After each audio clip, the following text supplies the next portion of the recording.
लाडक्या बहिणीचे टेन्शन गेले। नमस्कार लाडक्या बहिणींनो, आता आपल्या खात्यामध्ये थेट सप्टेंबर महिन्याचे पैसे आणि ऑगस्ट महिन्याचे पैसे हे जमा होणार आहे आणि लाडकी बहीण योजना ही सर्वप्रथम मुख्यमंत्री लाडकी बहीण योजना या माध्यमातून 17 तारखेपासून पैसे टाकण्याचा निर्देश केलेला आहे आणि काही महिलांना चेकही मिळालेले आहेत। आता आपल्या लाडक्या बहिणींना टेन्शन घ्यायची गरज नाही।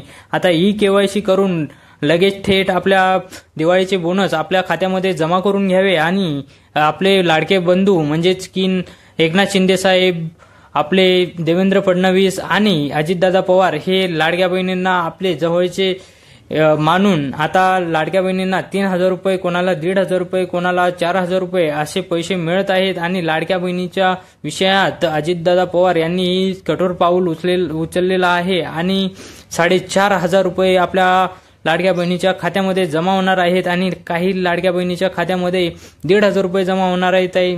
काहीच्या महिलांच्या याच्यामध्ये फॉर्म मंजूर झालेले नाहीत किंवा मंजूर झालेले आहेत। या विषयामध्येही लाडक्या बहिणींना खुली सूट दिलेली आहे की लाडक्या बहिणींना खरंच या गोष्टीची गरज नाही। 20 सप्टेंबरला त्यांनी निर्देश काढला आणि लाडक्या बहिणींना सरळ पैसे टाकण्याचा निर्देश दिलेला आहे। तर लाडक्या बहिणीने आता टेन्शन घ्यायचं काम नाही।